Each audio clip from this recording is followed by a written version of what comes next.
नमः अरहन्तानं नमो सिद्धानं नमो आयरीयानं नमो अध्यायानं नमो लोये सर्वसाहुनं। तीन भुवन में सार वीतराग विज्ञानता शिव स्वरूप शिवकार नमः त्रियोग समारिके। शैणाला जी ग्रंथ के आधार से अपना स्वाध्याय का क्रम चल रहा है और इस श्रृंखला में तीसरी ढाल के 12वें नंबर के छंद से सम्यक दर्शन के 8 अंग की चर्चा प्रारंभ की है। जो पहला ही निशंकित अंग है, यह सम्यक दर्शन का 8 अंगों में से पहला अंग है, अर्थात सम्यक दृष्टि जीव निशंक होते हैं। निशंक होते हैं इसलिए वे निर्भय होते हैं। तो जो सम्यक दृष्टि जीव हैं, उनकी निर्भयता, उसको जो बल देता है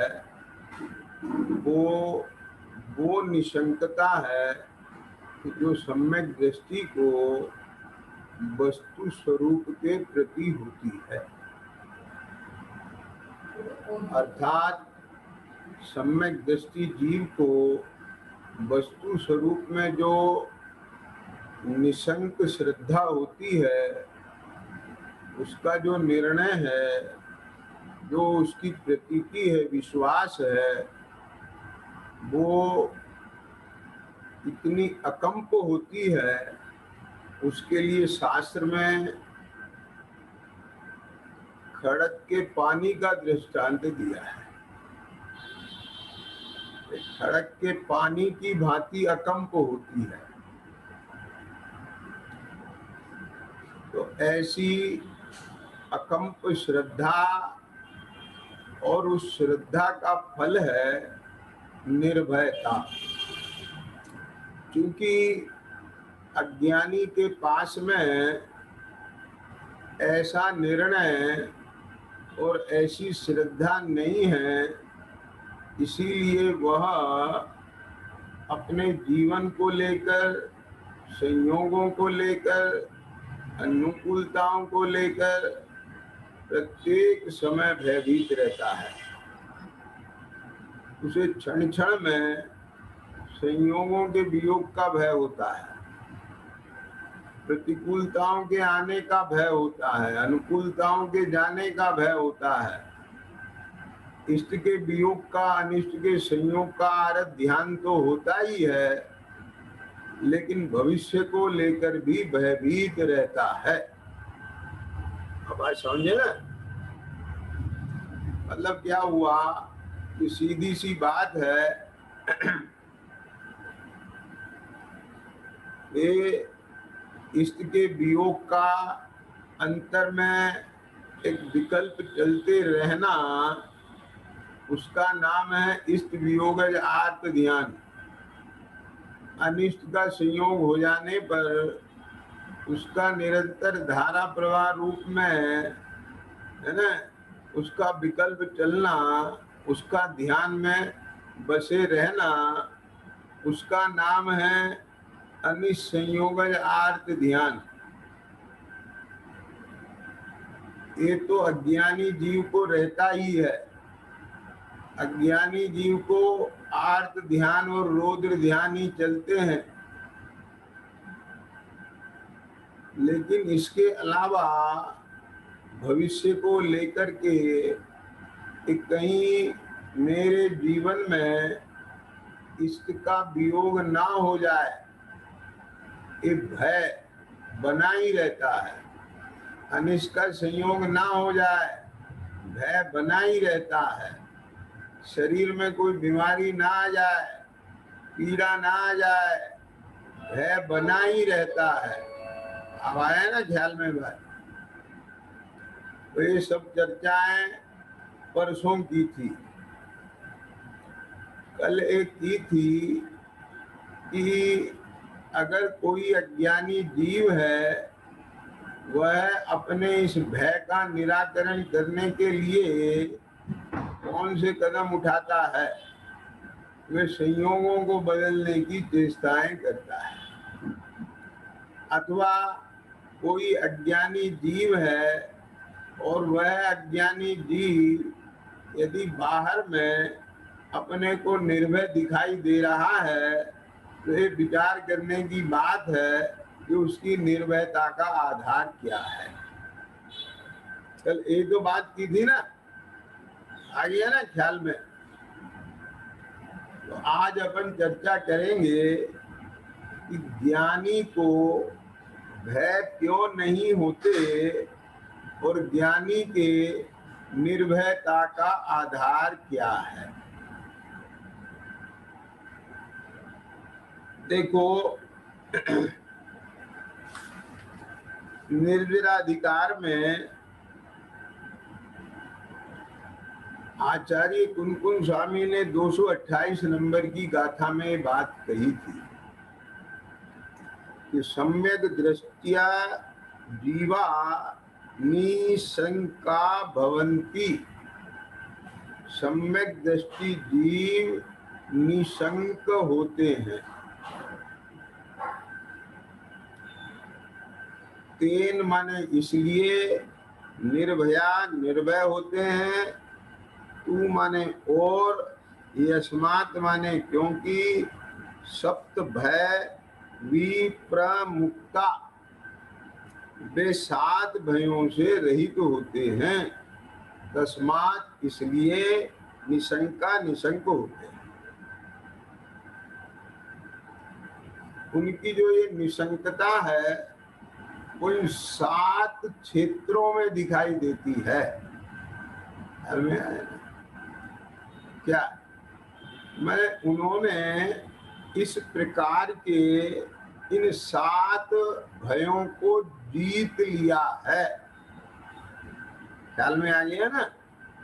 मैंने जितने जगत के जीव हैं उनके भयों को अगर हम अलग अलग वर्गीकरण करें तो वे भय इन 7 प्रकार से होते हुए दिखाई देते हैं। कि कौन कौन से 7 प्रकार से होते दिखाई देते हैं? कि इस लोक का भय, परलोक का भय, वेदना का भय, ख्याल में आया ना? अनरक्षा भय, मैंने मेरी रक्षा कैसे होगी अगर कोई ऐसी स्थिति आ गई। वेदना आ गई तो वेदना में मैं क्या करूंगा? अगुप्ती का भय, है ना? मैंने अपने ऐसी जगह कि जहाँ चोरों का प्रवेश नहीं हो, कोई मुझे नहीं छेड़ पाए, छू नहीं पाए, ख्याल में आ गया ना? मैं वहाँ निश्चिंतता से रह सकूं। इसीलिए तो बनाते हैं ना चारों तरफ से अपनी सिक्योरिटी को लेकर के। मरण का भय, मैं मर ना जाऊं, आई समय में ना आकस्मिक भय, अचानक कुछ ऐसा ना घट जाए। तो ये इस प्रकार से 7 भय होते हैं और सम्यक दृष्टि जीव में ये 7 भय नहीं होते। लेकिन मैंने एक बात और कही थी कि जितने भी सम्यक दृष्टि जीव हैं श्रद्धा ज्ञान की अपेक्षा सब निर्भय हैं। लेकिन अभी चारित्र गुण की अपेक्षा से चौथे गुण स्थान से लेकर ऊपर के गुण स्थानों में निर्भयता बढ़ती जाती है। जितना जितना भय प्रकृति का अभाव होता जाता है ना? अभी अनंतानुबंधी जनित भय प्रकृति गई है चौथे वाले के, पांचवें वाले के प्रत्याख्यान संबंधी भी गई है तो उसकी डिग्री और कम हो गई। प्रत्याख्यान वाले के फिर एक और भय प्रकृति में उससे संबंधित चली गई। ख्याल में आ गया ना? तो ऐसे ऐसे क्रम से उनकी चारित्र गुण में भी अंतर बढ़ता जाएगा। और एक और चीज है कि चौथे गुण स्थान वर्ती में भी बहुत भेद आएंगे, क्योंकि जैसे अनंतानुबंधी जन्य भय प्रकृति गई, अब प्रत्याख्यान संबंधी भय प्रकृति का उदय चल रहा है, लेकिन तो चौथे वाले के सबके चल रहा है, लेकिन उनमें भी तीव्रता और मंदता का भेद चलेगा कि नहीं चलेगा। पहले गुण स्थानवर्ती जीव है कोई, तो पहला गुण स्थानवर्ती जो जीव है उस पहले गुण स्थानवर्ती जीव के, आप समझे ना, अभी तो अनंतानुबंधी भय प्रकृति का उदय है, लेकिन हो सकता है कि उसके भय प्रकृति का मंद उदय हो, बहुत मंद हो, और वो डरे ही नहीं किसी बात को लेके।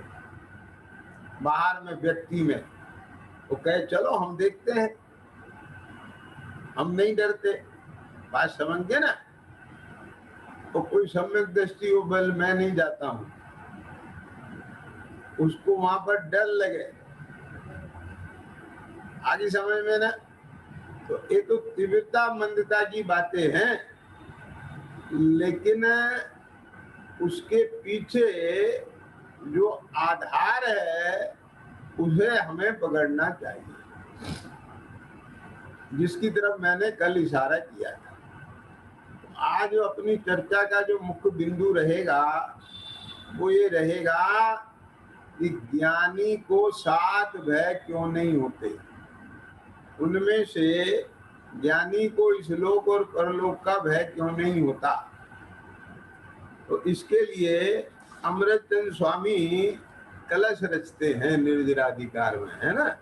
तो देखो क्या कहते हैं इसमें। आप लोगों के पास ग्रंथ है कि नहीं है?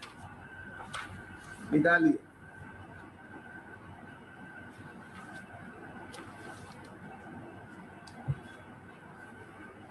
एक 155 नंबर का कलश है ये।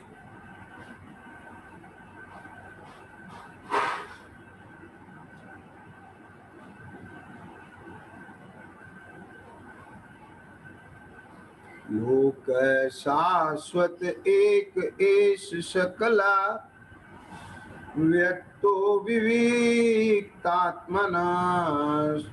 लोकम स्वयमेव केवलमयम्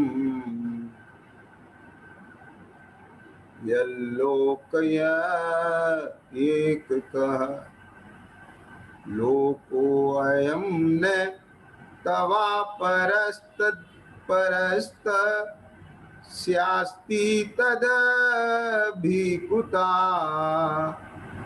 कुतो निशंक सततं स्वयं सहजं ज्ञानं सदा विन्दति। 155 नंबर का कलश है। इसमें कहते हैं कि जो सम्यक दृष्टि जीव है वह जानता है कि यह चित्त स्वरूप लोक ही, कौन सा चित्त स्वरूप लोक, इन्हें ये जो मेरे असंख्यात प्रदेश हैं, कहाँ हैं? ये देह प्रमाण, समझ गए ना? इस सर्वांग में, खाली ऊपर ऊपर नहीं, अंदर बाहर सब। जैसे कमरे में प्रकाश भरा है ना पूरे में, ऐसे ही इन उद्गल परमाणुओं के साथ में मेरे असंख्यात प्रदेशों का दूध पानी की तरह से एक चित्रावगापना है ना। अब जैसे दूध में पानी मिला है तो पानी के परमाणु पानी रूप परिणमित होते हैं और दूध के परमाणु दूध रूप परिणमित होते हैं। समझिए ना, वो अपना अपना काम अपने में करेंगे।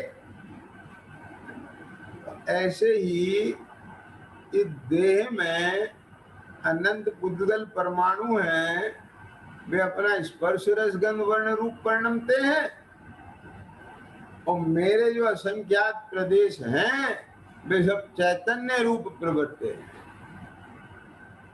ध्यान में आ गया ना। तो इसलिए ये चैतन्य लोक ही मेरा लोक है।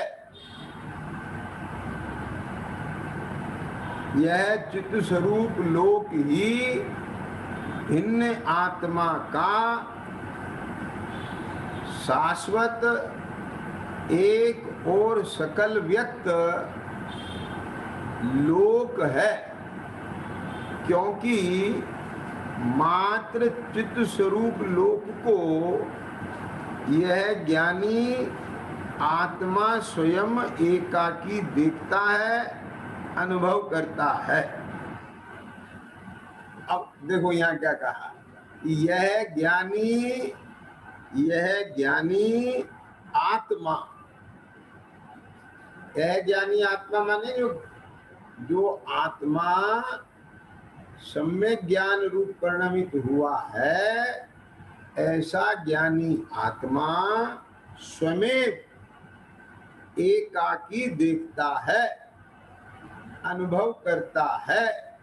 यानी जो उसकी दर्शन ज्ञान चेतना है उसमें अपना यह चैतन्य लोक अपने में अपने रूप से देखने जानने अनुभव करने में आता है। ख्याल में आया कि नहीं आई ये बात? अभी और मैं स्पष्ट करूंगा। यह चित्त स्वरूप लोक ही भिन्न आत्मा का शाश्वत एक और सकल व्यक्त लोक है, क्योंकि मां चित्त स्वरूप लोक को यह ज्ञानी आत्मा स्वयं एकाकी देखता है, अज्ञानी नहीं देखता। अज्ञानी तो अपने स्थित स्वरूप लोक में परज्ञेयों को देखता है। ख्याल में आ गया कि नहीं? क्या जाएंगे? ये सारा जगत अज्ञानी को किसमें दिखता है? अपनी चेतना में ही तो दिखता है। और किसमें दिखता है? देखने जानने का काम चेतना में होगा, जड़ में थोड़ी होगा।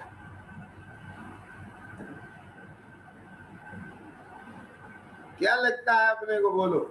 मानो ये सारे पदार्थ मेरे हैं, मेरे रूप हैं। ये सारी, देखो ध्यान से सुनना, ये लड़का मेरा, ये मकान मेरा, ये धन मेरा। तो क्या कहाँ दिखता है? धन वहां दिखता है कि यहाँ दिखता है? क्यों दिखता है? ये सुनना ध्यान से। धन तो वही है, लेकिन उस धन को अपना जानने मानने वाली परिणति यहाँ है। क्या समझ गए? तो जो उसका परिणमन है तो वो तो यही है ना। तो वो इसलिए मानव में स्वरूप हो गया, ये मेरा ही है, ऐसा वह अनुभव करता है। लेकिन ये जो चित्त स्वरूप लोक है, क्या कहा? एक तो लोक एक लोकाकाश वाला लोक है,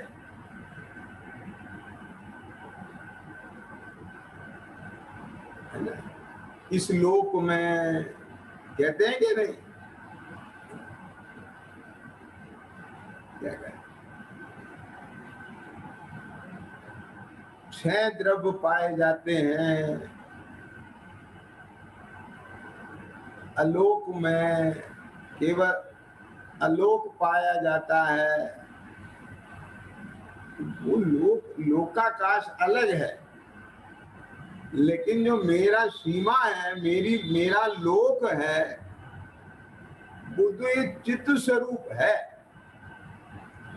इसके अलावा अन्य स्पर्श रस गंध वर्ण आदि स्वरूप कोई भी वस्तु लोक मेरा लोक नहीं है। ये नकार दिया यहाँ। यह चित्त स्वरूप लोक ही भिन्न आत्मा का, कौन भिन्न आत्मा का? कि जो आत्मा पर से भिन्न पड़ा, परमार्थ से तो सबका ही है, परमार्थ से तो इस सबका ही भिन्न पना है और चित्त स्वरूप ही लोक है। लेकिन यहाँ किसकी बात चल रही है? यहाँ ज्ञानी की बात चल रही है। ज्ञानी माने जो परिणमित हुआ है ना। यह चित्त स्वरूप लोक ही भिन्न आत्मा का, यानी पर से भिन्न परिणमित होने वाले आत्मा का शाश्वत एक और सकल व्यक्त, क्या उसमें अव्यक्त वाली कोई बात नहीं, अनुभव में पूरा आ रहा है अपना, बस प्रत्यक्ष और परोक्ष की बात है। ख्याल में आ गया? ये लोक है, क्योंकि मात्र चित्त स्वरूप लोक को यह ज्ञानी आत्मा स्वयं एकाकी देखता है, अनुभव करता है। अब ये चीज, ये बात पहले इसकी स्थापना की है यहाँ पर कलश में। क्या कहा? अमृतचंद स्वामी ने, ये समझ लो, इसकी स्थापना की है। क्या जिन्हें मैंने एक बताया कि ज्ञानी के इतना परिणमन हुआ है। क्या समझ में आ गया? और क्लियर करेंगे?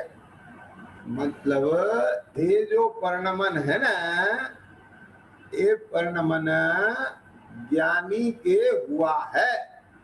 समझ में आया ना? हाँ, तो अब देखो क्या कहते हैं।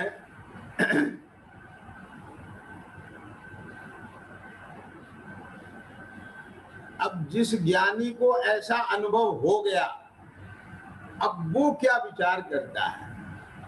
अब वो आगे की बात अलग चलेगी। देखो, यह चित्त स्वरूप लोक ही तेरा लोक है। तो अपने को क्या देख रहा है? यह चित्त स्वरूप लोक ही तेरा लोक है, उससे भिन्न दूसरा कोई लोक, यह लोक या परलोक तेरा नहीं है। सुनना ध्यान से जरा। एक बात बताओ कि अपन यहाँ मुजफ्फरनगर में बैठे हैं, तो यहाँ भी असंख्यात प्रदेश रूप चित्त स्वरूप लोक ही तो मेरा है ना। अब यदि ये देह यहाँ से उठ करके, समझ गए ना, मेरठ, दिल्ली, जबलपुर, क्यों कहीं भी चली जाए, समझ गए, तो वहां भी मेरा लोक तो यही रहेगा ना। क्या अब बात समझ? अपने को ऐसा लगता है पहले हम फ्लैट में रहते थे, अब हम बंगला में रहने लगे। अरे पहले भी अपने असंख्यात प्रदेश में रहते थे और अब भी अपने असंख्यात प्रदेश में ही रहते हैं। क्यों? क्योंकि यह चित स्वरूप लोक ही मेरा लोक है। फ्लैट और बंगला मेरा लोक नहीं है क्या? समझ में आया ना? अच्छा देखो आप, अभी देखो ये असंख्यात प्रदेश चैतन्य सत्ता है मेरी, तो यही मेरा लोक है। करो अंतरोन्मुख उपयोग, महसूस करो, देखो सर्वांग चैतन्य चैतन्य चैतन्य। अब इसके अलावा और कहाँ है? जब जब उधर परिणति जाती है, उपयोग उधर जाता है, तो उसकी सन्मुखता एकाग्रता बन के संवेदन होता है, तो वहां दिल्ली मेरठ मुजफ्फरनगर फ्लैट कोठी बंगला कुछ नहीं है, बस एक चैतन्य ही चैतन्य है। अब यहाँ भी वही है और कहीं और जाए वहां भी वही है, तो ये मनुष्य पर्याय में भी वही है और देव पर्याय में जाए तो वहां भी वही है, क्योंकि असंख्यात प्रदेश थोड़ी बदल जाएंगे। आवाज समझ में ना? ऐसा नहीं है के जैन जी, ये जो पर्याय है ना, इसमें मैं चैतन्य सत्ता, और जब इस देह को छोड़ करके देव पर्याय में जाऊं तो वहां मेरे ये चैतन्य प्रदेश बदल जाते हैं। ऐसा नहीं, तो वो ही है यहाँ और वो ही है वहां। तो जब ये बात आया ना, यह चित्त स्वरूप लोक ही तेरा लोक है, उससे भिन्न कोई दूसरा लोक, यह लोक यानी ये भाव या वह लोक पर भाव जिसका उसे विकल्प रहता है, भय रहता है, तेरा नहीं है। इसलिए ज्ञानी विचार करता है, जानता है, इसलिए ज्ञानी को इस लोक परलोक का भय कहां से, ये बात कही है ना। आगे क्या कहते हैं कि वह तो स्वयं निरंतर निशंक वर्तता हुआ सहज ज्ञान का सदा अनुभव करता है। ज्ञानम सदा विंदति, सहजम ज्ञानम सदा विंदति, ख्याल में आ गया ना? वो तो सहज ज्ञान का सदा अनुभव करता है। अब एक चीज देखो, बहुत अच्छी बात है ये, और ये प्रयोग करने लायक है। प्रयोग करेंगे तो जितना जितना आप इसका प्रयोग करेंगे उतना उतना आपको अपने स्वरूप की भी महिमा आएगी, स्वरूप का बल पता चलेगा, स्वरूप का कार्य पता चलेगा, और फिर स्वरूप के निर्णय से निसंगता आएगी, निर्भयता आएगी। अब मैं आपको बिल्कुल बहुत एकदम से सिंपल बातों में ये बात बताता हूं। देखो अभी आप अपने को यहां से पकड़ो, ठीक है? यहां से पकड़ने में अगर हम अभी बाहर से ही पकड़े तो ये मैं हूं, ठीक है? अब यहाँ इस घर में बैठूं तो भी ये मैं हूं, और किसी दूसरे घर में बैठूं वहां भी ये मैं। आगे समझ में? अब थोड़ा और नजदीक जाओ, ये भी एक घर है, देह भी तो एक घर है ना। अब मैं इस घर में बैठूं तो भी मैं हूं, और एक घर छोड़ के जाके किसी दूसरे घर में बैठूं तो भी मैं। शरद खूब देखना,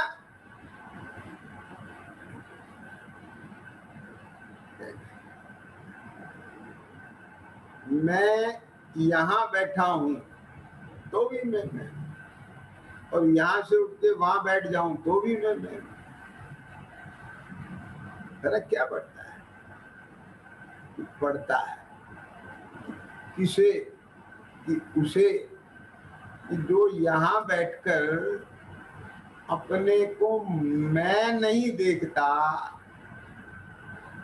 यहाँ के संयोग से कुछ और देखता है।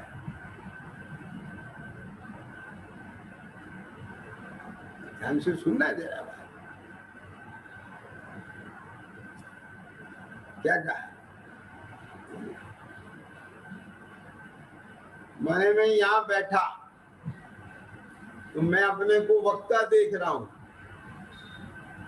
और यहां से उठ के वहां सामने बैठ जाऊं आपकी जगह तो मैं श्रोता देखने लगूं, तो फर्क पड़ता है ना। लेकिन मैं यहां से ना देखकर अपने से देखूं।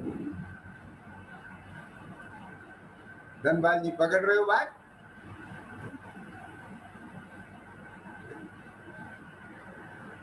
क्या?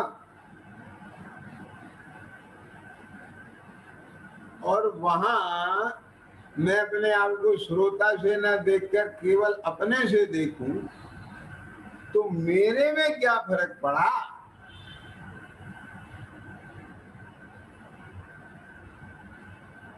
आप समझिए। नहीं आई समझ में बात?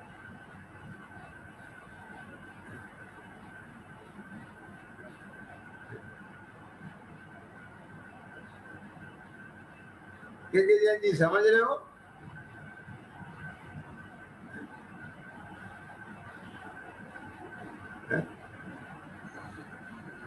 रामचंद्र जी सिंहासन पर बैठे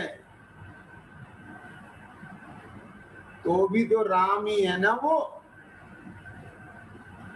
और सिंहासन पे भरत बैठ जाए और वन जंगल में चले जाए तो भी तो वो राम ही है ना।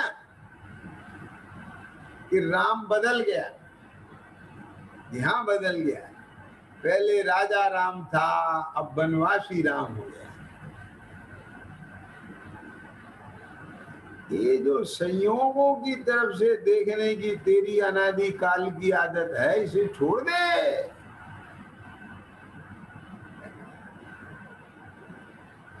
नहीं तो दुखी रहेगा, भयभीत रहेगा, आर्त ध्यान में ही जीवन जाएगा,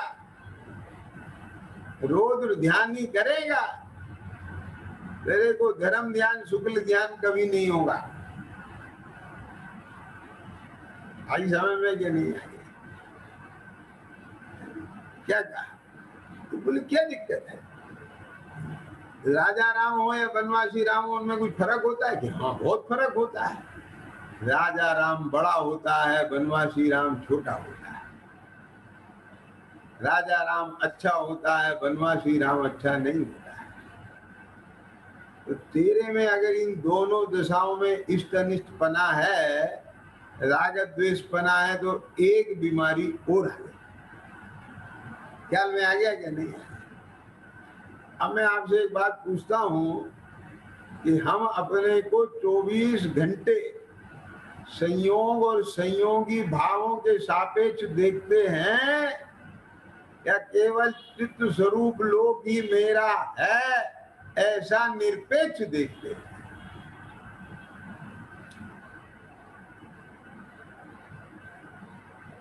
बोलो, आगे समझ में आगे नहीं आगे? जो अपने को संयोग संयोगी भाव रूप देखते हैं, उन्हें ही श्लोक और परलोक का भय आता है। क्योंकि संयोग बदले बिना नहीं रहेंगे, और संयोग बदलेंगे तो संयोगी भाव भी बदलेंगे। ज्ञानी ने क्या देखा? ज्ञानी ने ये देखा ये चित्त स्वरूप लोक ही मेरा लोक है। क्या बोला? इस सर्वांग चैतन्य चैतन्य चैतन्य चैतन्य चैतन्य बना,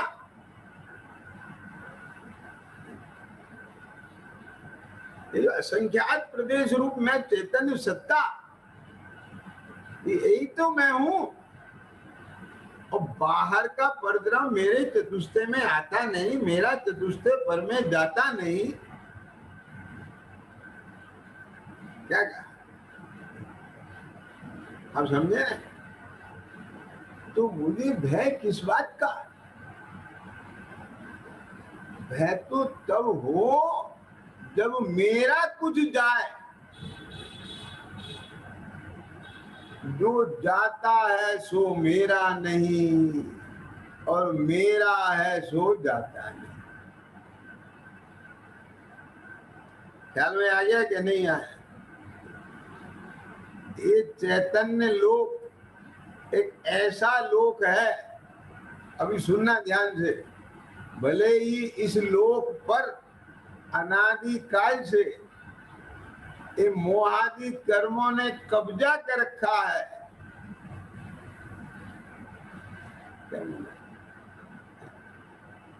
तो भी मेरी जात बिरादरी नहीं बदल पाए। क्या क्या समझ में आ रहा है कि नहीं आ रहा है?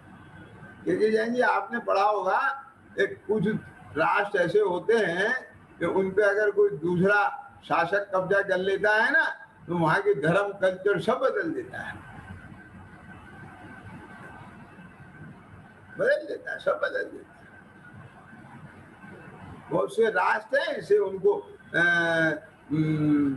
मुस्लिम राष्ट्र बना दिया गया है। आगे समय में क्या नहीं आगे बदल देते हैं सब। लेकिन ध्यान रखना, ये जो दर्शन ज्ञान उपयोग में जो चित्तलोक है, ये जो राष्ट्र है, इस पर अनादि काल से भले ही जड़ कर्म मोह का शासन चल रहा है, महामोह रूपी भूत, चौथी गाथा में लिखा है ना अमृतचंद्र स्वामी ने, एक छत्र साम्राज्य कर रहा है। लेकिन ध्यान से सुनना जरा, उनने मेरे दर्शन ज्ञान को, मेरे ज्ञान गुण को भले ही ये दिखा दिखा करके, अपना चश्मा लगा लगा करके मेरे को एक जनवाया कि तू ज्ञान स्वरूप आत्मा नहीं है, तू तो आंख नाक इंद्रिय वाला है। ये मनवाया कि तू ज्ञान स्वरूप आत्मा नहीं है, तू आंख नाक इंद्रिय वाला है। भले ही एक डंडे के जोर से ये करवाया कि मैं मेरे ज्ञान स्वरूप में मगन नहीं रहा, मैं इस हाड़ मास के पुद्गल पिंड में मगन रहा। लेकिन मेरा एक भी प्रदेश अविभाग प्रतिच्छेद ना कम हुआ, ना एक प्रदेश पुद्गल रूप परिणमित हुआ। मैं अपने आप को अनादिकाल से देह रूप मानता हूं, पर देह नहीं बना। ख्याल में आया?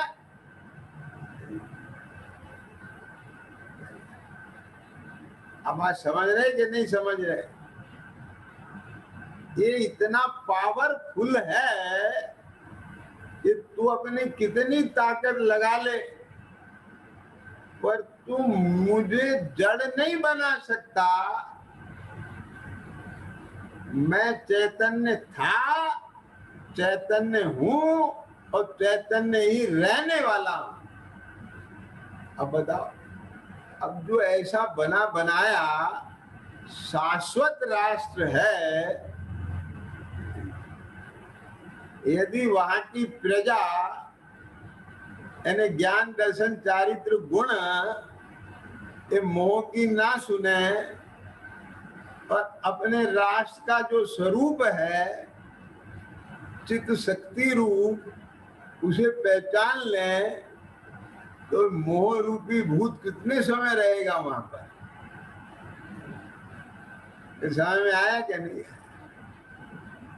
ध्यान से सुनना, ये बहुत गजब बात है के जैन जी, कि दुनिया के राज्य पर कब्जा करने वाले को भगाने के लिए कुछ और करना पड़ता है, लेकिन यहाँ जैसे ही मेरे ज्ञान में मेरा ज्ञान स्वरूप आता है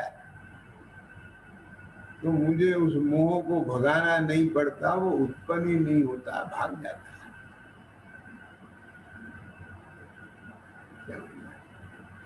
जैसे ही ये राग नामक कर्म का विपाक है, मेरा स्वरूप नहीं है, मेरी तो बस ज्ञात्रता है, और उस उदय रूप विकल्प से भिन्न पड़ करके वर्तमान दशा अपने ज्ञान स्वरूप के सन्मुख आकर के उसका संवेदन करती है, तो न मालूम वो राग कहाँ चला जाता है, उत्पन्न ही नहीं होता। आई बात समझ में? जैसे ही यह चित्त स्वरूप लोक ही मेरा लोक है,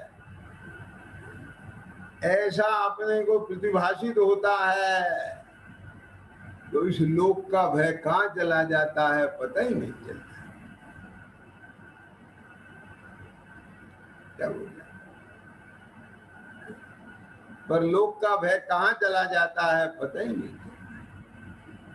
अरे भाई ध्यान से सुनना, यहाँ इस आत्मा का अपने द्रव्य क्षेत्र काल भाव अपने चतुष्टय से बाहर जाना अशक्य है, और बाहर के पर पदार्थों का अपने इस चतुष्टय में आना अशक्य है, और ज्ञानी ने ये बात अच्छी तरह से जान ली है, फिर भी यदि उसे कोई विकल्प आता है तो वह विकल्प, ध्यान से सुनना, एक कर्म का परिणाम है।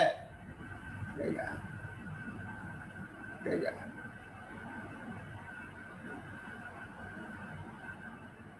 मेरी तो इस परिणाम को जानने वाली ज्ञात्रता है। क्या कहा? ऐसा जो जानता है वो ज्ञानी है। समझ में आ गया ना?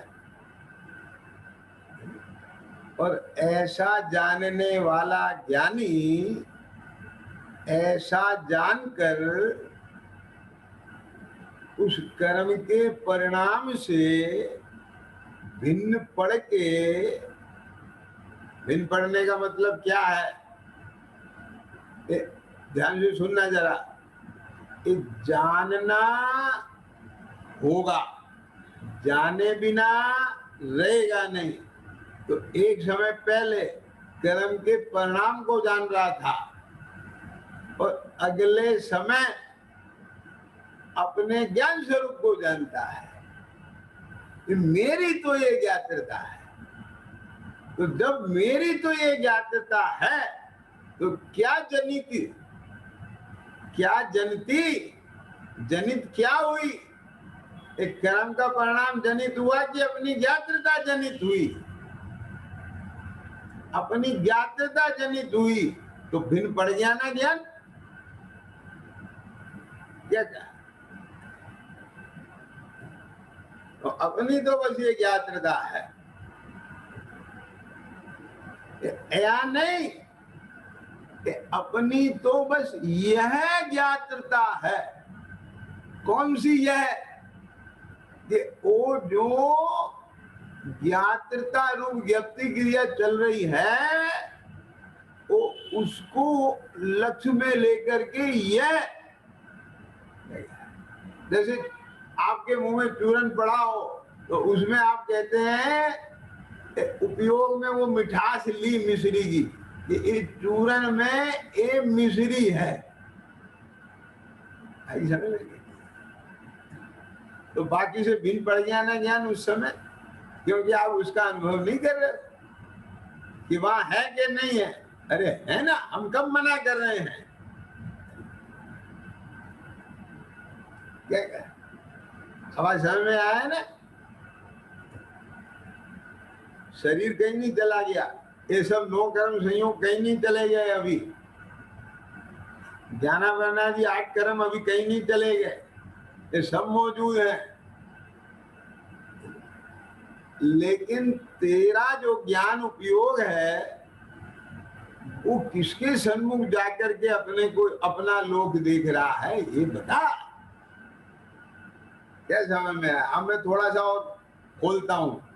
अज्ञानी होते हैं ना, सुना ध्यान से, उन्हें ये तो पता नहीं ये चित्त स्वरूप लोक ही मेरा लोक है। तो अब अलग अलग ज्ञानी अज्ञानियों का अगर इंटरव्यू ले में तो उनसे पूछे, बोले भाई साहब बताओ तुम्हारा लोक क्या है? बोले मेरा लोक तो पैसा है। तो उसके प्राण पैसे में बसते हैं। दूसरे से पूछा तेरा लोक क्या है? मेरा लोक तो पद प्रतिष्ठा है, पद प्रतिष्ठा के लिए मैं सारा पैसा दांव पे लगा दूंगा। बात समझ में आया ना? किसी से पूछा तेरा लोक क्या है? मेरा लोक तो मेरे माता पिता है, उनके लिए मैं पद प्रतिष्ठा की भी चिंता नहीं करूंगा। तेरा लोक क्या है? मेरा लोक मेरी पत्नी है। तेरा लोक क्या है? मेरा लोक मेरी बच्चे हैं। तो जिसके प्राण जहां बसते हैं उसे वो अपना लोक नजर आता है।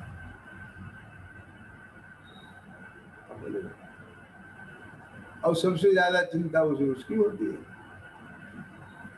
बोलो है कि नहीं है? व्यवहार में देखो आप।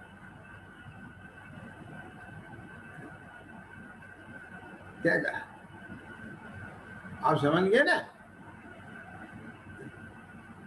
उन्हीं का उसे भय ज्यादा रहता है कि कुछ नहीं हो जाए, कुछ नहीं हो जाए, कुछ नहीं हो जाए। ख्याल में आ गया? लेकिन सुनना ध्यान से, ज्ञानी के प्राण काटते हैं कि चित्त स्वरूप लोक ही मेरा लोक है, इसके अलावा बाकी मेरा कोई लोक, सब संजोग है। आगे समझ में क्या नहीं? और सुनो ध्यान से, तुम्हारा जो लोक है ना, क्या क्या इस लोक का भय का मतलब पता क्या है? इस जन्म में जिनको अपना माना वो इसका यह लोक है। आगे समझ में कि नहीं आ गई? सारे संजोग जो जन्म के अनुकूलता के हैं वो इसका ये लोक है। और परलोक में भी वे साधन मुझे मिले तो वो इसका परलोक है।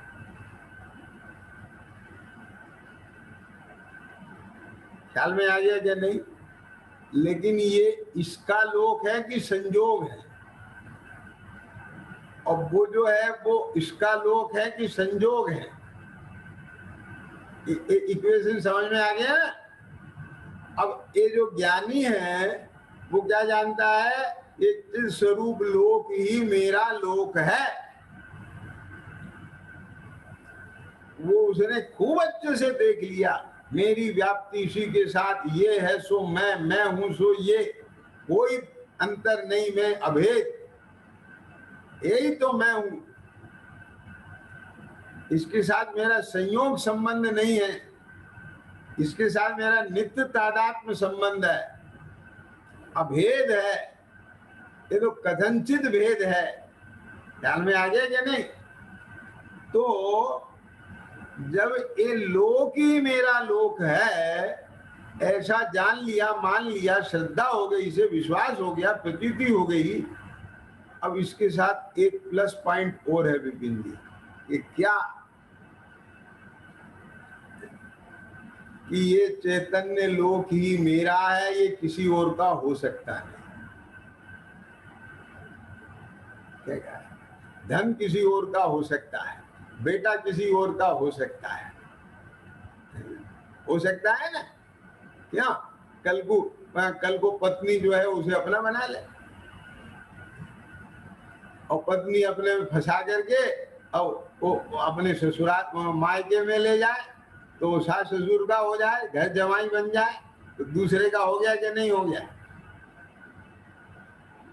क्या क्या वही टेंशन, कहीं दूसरे का ना हो जाए। आप समझ गए कि नहीं समझ में आ गया? इनमें कौन सा संजोग ऐसा है कि जो दूसरे का नहीं हो सकता? माने सब, कोई भी संयोग किसी दूसरे का हो सकता है। ख्याल में आ गया कि नहीं आ गया? लेकिन ये जो चित्त स्वरूप लोक है, एक किसी दूसरे का हो ही नहीं सकता। उनका नित्यपना रहना एक कोई गारंटी नहीं है, लेकिन इसका नित्य बने रहना गारंटी है। ये सदा काल है, प्रकट रूप में है, एक समय के लिए भी चेतनता अव्यक्त नहीं है। भले उसका क्षोभम कम है कि ज्यादा है, वो एक अलग बात है। वो जड़ नहीं हो जाता है अपना स्वरूप छोड़ करके। और सबसे बड़ी बात ये है, ये जो मेरा चैतन्य लोक है, ये किसी के बिगाड़े बिगड़ता नहीं, किसी के नाश किए होता नहीं, किसी के चुराए चुरता नहीं, किसी के मारे मरता नहीं, इसमें अचानक कुछ होता नहीं। क्या अचानक कुछ नहीं होता का मतलब पता है क्या है? ऐसा नहीं हो कि अभी तो मैं दर्शन ज्ञान स्वरूपी हूँ, रात को सोते सोते हो सकता है मैं स्पर्श रस गंध वर्ण रूप हो जाऊं। मैंने उदाहरण दिया था ना पहले, कि लाए थे तो हम शक्कर, पर डब्बे में भी शक्कर रखी थी, पर आज सवेरे एक काम करो, जरा टेस्ट करके देख लो, कहीं ऐसा नहीं हो ये मीठी से खट्टी हो गई हो। कैसा? अरे उसका रस गुण का विकार रूप परिणमन हो सकता है। समझ में आएगा? स्वाद बदल जाते हैं कि नहीं बदल जाते हैं? पदार्थ खराब हो जाते हैं। ऐसे ही तेरा यहाँ पर विकार रूप परिणमन रागादि रूप हो सकता है, लेकिन राग भी जड़ में नहीं होता, चेतन के पर्याय में ही भाव राग रूप परिणमन होता है। क्या समझ में आ गया? ये आश्रव भी जीव की परिणति में होता है, उद्गल में नहीं होता अकेले। तो कुल मिलाकर के एक कोई भी चीज इस जगत में ऐसी नहीं है कि जो मेरे इस चैतन्य लोक को बिगाड़ सके, स्वरूप बदल सके, मेरे से छीन सके, झपट सके, चुरा सके। इसमें ना तो कुछ नया आना है और ना कुछ नया जाना है। तो ऐसा जब ज्ञानी अपने को अपने स्वभाव रूप अनुभव करता है, वो अनुभव प्रत्यक्ष करता है, आगम से प्रमाण किया, युक्ति से प्रमाण किया, स्वानुभव से प्रमाण किया, अब भी कहीं कोई शंका की गुंजाइश थोड़ी रह जाएगी। और जब अपने स्वरूप में शंका नहीं है तो भय कहां से हो? आगे बात ख्याल में ले ली। कोई दिक्कत नहीं भाई साहब, ये उदय प्रमाण, ये बाह्य सामग्री चाहे जैसी रहे ना रहे, मैं तो रहूंगा, समझना।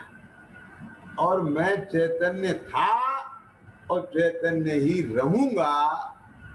तो वो जो रहने वाला और नहीं रहने वाला है, वो मैं हूं ही नहीं, वो मेरा है ही नहीं, मैं उसका स्वामी नहीं, वो मेरा स्वयं नहीं, मैं उसका कर्ता नहीं, वो मेरा कर्म नहीं, मैं उसका भोक्ता नहीं, वो मेरा भोग्य नहीं। सुनना ध्यान से।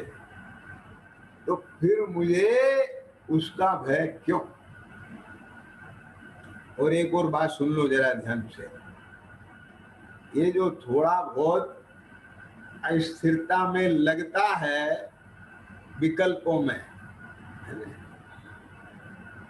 एक करने के विकल्प, भोगने के विकल्प आते हैं, परमार्थ से तो मैं ये जानता हूं ये विकल्प भी मेरा स्वरूप नहीं,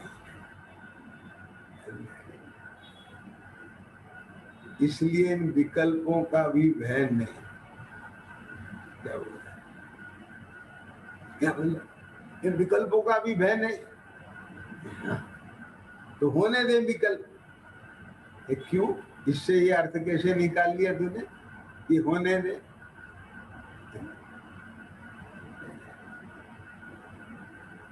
अरे ये विकल्प मिटते हो तो मिट जाए, इसलिए मुझे इन विकल्पों के मिटने का भी भय नहीं है। क्या कहा?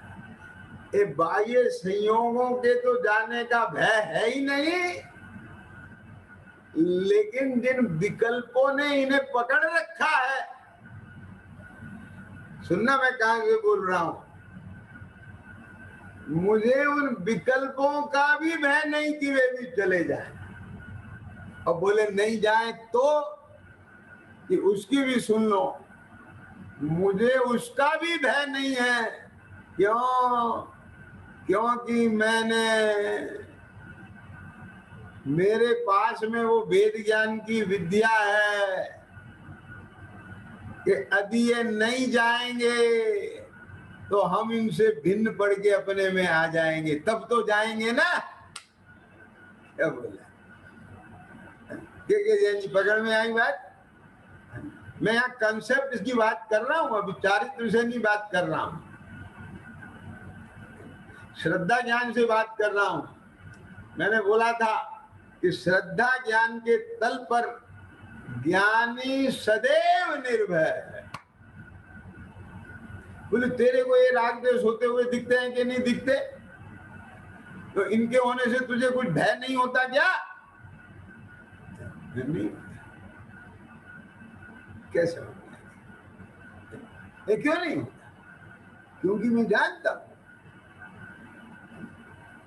ये जानता हूं कि इनके हो जाने पर भी मैं इनके स्वरूप रूप नहीं हो जाऊंगा। बात समझ में आ रहा है कि नहीं आ रहा? अभी तो इस लोक और परलोक वाली बात चल रही है ना। ये जो चित्त स्वरूप लोक मेरा लोक है, वो कहीं राग रूप नहीं हो जाएगा, वो कहीं कर्म नो कर्म रूप नहीं हो जाएगा, वो कहीं संयोग रूप, एक देह रूप नहीं हो जाएगा, मकान रूप नहीं हो जाएगा, वो तो एक चित्त स्वरूप ही रहेगा।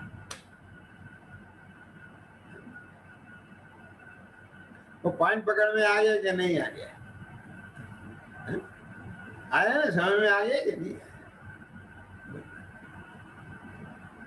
एक बेटी ने माँ की रोटी बनाने की चेष्टा की, अब माँ तो उसकी लोई गोल गोल बना दी थी, तो अब उसने ऐसी टेढ़ी मेढ़ी बना दी। तो दूसरी बहन बोल, मम्मी देखो आपका आटा खराब कर दिया इसने। नहीं कोई बात नहीं बेटा, कोई बात, कुछ नहीं खराब हुआ, कुछ नहीं। समझ गया? तो उसने कहा ला हमें दे, उन्हें टेढ़ी मेढ़ी कर दी थी, आपने उसे मुंह पे खोल कर दी, इसमें क्या बिगड़ा? आई बात समझ में कि नहीं आई? तो अब जब तक वो लोई थी तो गोल कर दी, अब उनने बेल दी तो बेल दी तो फिर समेट के लोई बना ली, और उनने रोटी सेक दी तो बोले अभी भी क्या बिगड़ गया? जो पेट गोल रोटी भरती बोइटे नहीं भरेगी, इसमें क्या दिक्कत है? दिक्कत देखने वाले को सदा दिक्कत है और नहीं देखने वाले को कई दिक्कत है। आई समझ में कि नहीं आई? तो अज्ञानी को सदा भय है और ज्ञानी को कहीं भय नहीं है। आई समझ में कि नहीं आई? क्यों? क्योंकि वह अपने स्वरूप के प्रति निशंक है और जो निशंक है वो ओम सहजानंदी शुद्ध स्वरूपी अविनाशी में आत्म स्वरूप सहजानंदी शुद्ध स्वरूप